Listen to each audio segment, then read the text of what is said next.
So Canada just defeated the United States 2-1 to win third place in the CONCACAF Nations League edition of 2025. What does it mean? Well, let's talk about it.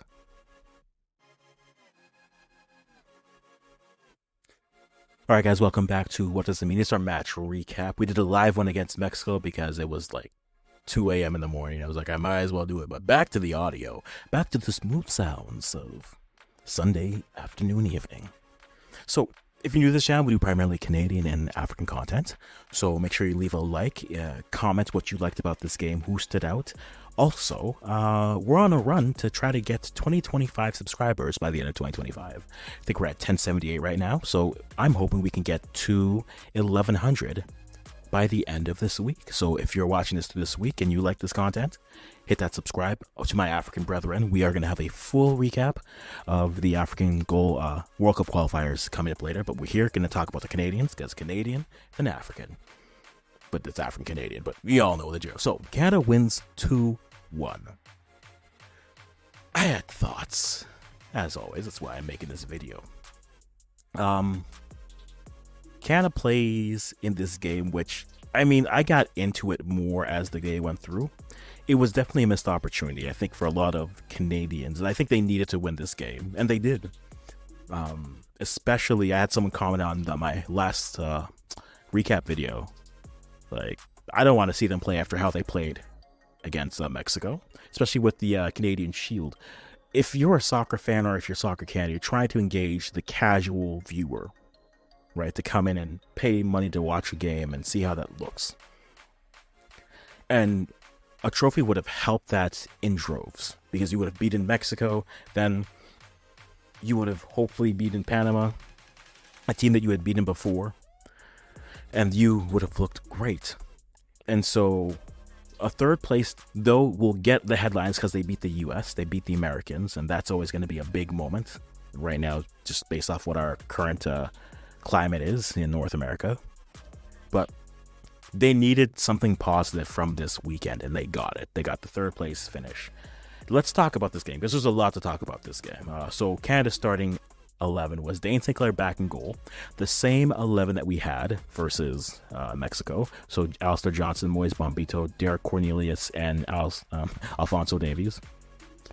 Mathieu Choignard and Ishmael Kone in the middle, with Ali Ahmed and Tejan Buchanan, and then Jonathan David and Tani Aloishi. I didn't like Tani starting. If you go rewatch my watch along, it's something I said. I wasn't sure if it worked. We had seen him come close. Now, maybe he's just a player who was all close but no cigar. But we had seen him against Uruguay, had great chances but couldn't put them on frame. We saw him against Suriname, who hitting everything but the goal, a crossbar challenge. And so to me, it made sense with Marsh trying to play with a little bit more transition and movement, but I didn't like the pairing. But, you know, that's why I'm the guy on YouTube and Jesse Marsh is the coach, I guess. So the big thing that happens in this game, which is, we'll talk about the things as they came through. 8th minute, Alphonso Davies takes a knock from Patrick Agyemang, who really tested my Ghanaian heritage, but hey, he scored. But hey, Canada won, so I get to celebrate two things. Shout out to my cousins in Connecticut. But he takes a knock there and then tries to go on, but can't go on and leaves the game in the 12th minute, which causes a sub. Nico Seeger comes in for him, goes to the right back position. Alistair Johnson swaps over to the left back position. And I was someone who was clamoring about fullback depth. I would have much preferred to see Nico Seeger play in the midfield. I don't know if we're going to see that happen. I think he's a better midfielder. He plays midfield for club, but for country, it feels like he plays out wide in the fullback position based off our depth. We were already missing Richie Larea. We're already missing Sam Adekudbi. Fullback depth is an issue. They have to call up Zorhan Basong. Sorry, not Norman. Zorhan Basong. That is a very big issue for this team. Now, either you think Luc de Fougeral becomes one of those fullbacks, or he's a center back that you put in, you see what they can do. But they have a year. And I know people will say, well, let's wait for Sam and Richie to be healthy. I don't think you can wait. I think you need to hope that either Jaquil Marshall-Rudy or someone else is able to emerge. Because right now, they were one injury and Alistair took a nick near the end of the game. And we were that injury away from having to play either go a back three, which would have been preferred, to be honest, or it was Zoran Basong season, which, hey, maybe he can play. At this level, we'll have to wait and see. But fullback depth needs to be addressed. So he leaves. And the game was really very much equal. We reached the point where Ishmael Coney gets a shot that's blocked. That's the first big chance. We saw Canada treating their throws as long set pieces in the ball, which is why I also thought maybe getting maybe getting a Promise or even a Daniel Jefferson would have been useful in this game. Because ultimately, look at what they were doing. They were getting long balls in, trying to win a first or second ball, put it in. You want someone who's going to win those. It was a clever strategy. They didn't have the right players to do it, to be perfectly honest. But they were creating opportunities, and then off a corner comes in. It's deflected. Tanny gets to it, puts it away in the 28th minute. 27th minute, my apologies. It's 1-0 Canada, and of course, Tanny makes me eat my words. The game continues, and then we have our boy Joe Scally picking up a yellow, then off a nice play. And I will say, I think for the duration of the game, Diego Luna was the best player on the pitch. I know, look, Alistair Johnson put in a shift, but if you are an American, you're looking for a 10 possibly to do something, Luna is someone who has been pushing. He's looked great at the youth levels. He's been playing at MLS for a while, but he's a player I think you could do worse than him. Unless they want to go back from the and put either Pulisic or Meston McKinney there. But Luna, I think, looked the best over the duration of the game. And this might be controversial for some Canadians, but I think Diego Luna looked good. But they get the ball out to Tim Weah on the right. On the left, he gets the ball in to Diego Luna on a nice first touch. Then passes over to Patrick Agyemang. Agyemang scores, goes through Dane St. Clair. It's 1-1. St. Clair looked very hesitant here. The first goal he gives up against Mexico, the argument can be made, maybe he didn't step up soon enough. I don't think it's a fair thing. It's a block shot at that point. So I don't know if he's thinking that, but then he goes down a little bit early. But this goal goes through him. And I'm like, you are 6'4". You can't have balls going through you. And so that's a tough break for him, but a little bit shaky. And like I said in the Mexico video, Canada is like, we're one roll up the rim cup away from having to be in the position that the US was going to their last World Cup, which was, we have goalies, you just don't have anyone who's playing well for the national team or for a club. So I don't know what to do. So it's now 1-1. Moise Mambito picks up a yellow, and the half ends 1-0. Now, the second half, a lot happens in the second half. First major interesting thing is you get 2 calls for penalties for Canada, both for Jonathan David. Now, the first one I think is much more of a legit check for a penalty. I think you can say it's thigh to thigh, and maybe the player goes down and nothing really comes through. But it's a tough one. And Jesse's upset, and Jesse's already upset because they didn't look at the penalty before.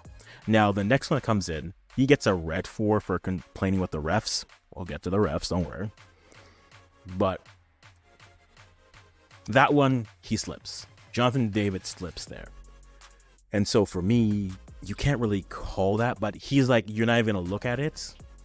And if you're Canada, I understand why he's contesting it, because he feels like he's missed 3 penalties He feels like his team has been robbed of 3 penalties. But ultimately, the second one was a right call. The first one, you can contest it, but they didn't even go to the screen to check. And so I think I can understand the frustration. It was a little bit misguided. And so as a result, he gets a red there. And I remember on the stream I said, this is a thing. And the refs with this game were consistent. They didn't give anything. There were fouls on both sides of the team where they were saying, why wasn't this called? Or why was this called? Once we got to the second half, they called fouls, don't get me wrong, but they were letting them play. I remember I said, you can't complain about the refs, they're not going to call anything. Play through it. You want to respond, put a goal in the back of the net. And they do so. Work the ball out wide. Ahmed gets it, passes it through to Joe David. He cuts it inside in the box, sends it past Matt Turner. It's 2-1 Canada. It's 2-1 Canada, and they're trying to see out this game. And that's the final score. There's a few more subs. Coney gets a yellow. That's when he's riding. He rides. He took Pulisic for a ride down that yard. He got a yellow for it. But Marbiel takes over the game after Marshall leaves, and it's literally these substitutions are Laren for Tanny, and then Schaffelberg for Tejan. I can understand putting Schaffelberg in. Again, winger depth, also a thing. I think at this point you have to make a run at, when he's healthy, you need to make a run for Luka Kolyosho, because he insulates you so much. Because then he gives you, in my opinion, in that hypothetical scenario, you have Luka on the left, Tejan on the right, and then you have Ali Ahmed and then Tejan Buchanan. Ali Ahmed and Jacob Schaffelberg as your, if it's not working in the first 45, we can change it up with these players. And then Liam Miller as your 5th, depending on how good he is. I think you need to insulate that position. He allows you to do so. They keep going back and forth, a few opportunities, nothing really major for that. The U.S. makes a wholesale midfield change. Then to see out the game, Chouanier comes out for Eustáquio, makes sense. Ahmed for Osorio is a question. Midfield, we were not going to talk about it too much, but I know you're bringing those players on because they're going to see out the game. But Schaffelberg was giving up too much on the left when he was in. And Osorio isn't exactly known for his defensive prowess. So it was a choice. Ultimately, it works out. But a little bit concerning that those are the players you go through. I'm a little bit disappointed because I was hoping we would have seen at least promise play here. But especially like we said, with how they were playing long throws into the box, he would have been a great person to win a header or win a foul in a dangerous spot. And then they could have iced the game. But it ends 2-1. Fullback depth needs to be looked at. We talked about that. The Nines, it's good that the Nines showed up and scored. Now they have another 9 who scored, but it's Jonathan David who's carrying the load here. I don't know how much longer they can go with hoping that Kyle Laren can be that partner 9. Especially with the competition they're going to be playing in June. You have to go with either David, Promise David, you either have to go with Jebison, or you just keep on rolling with Tanny. Which, he'll give you the pace, which is great. But the 9 is still not settled, and I don't think it will be settled. We'll see what they do. The Gold Cup will be big for that to see how they look at that. Fullback depth, again, we mentioned that. And goalkeeper, we mentioned that as well. So for Canada, they leave with a trophy. They leave on the podium, which is, I think, big for them, especially trying to get the casual fan to invest and engage with this team. They're playing 2 big teams, Ukraine and Cote d'Ivoire in June, and saying, hey, we finished 3rd at the Nations League. Can at least grab. It won't grab as many people as they would have if they had won this tournament, but it will at least have some pull. and some more buzz with those two friendlies leading into the Gold Cup. And then I think the Gold Cup becomes big for them. They need a Gold Cup trophy, because they need to legitimize something and say, look at what this team is doing leading into it, so that they can get more buzz and more buy-in. But a good win, lots of talking points. You guys let me know what you thought about it. Happy that we are on the podium again.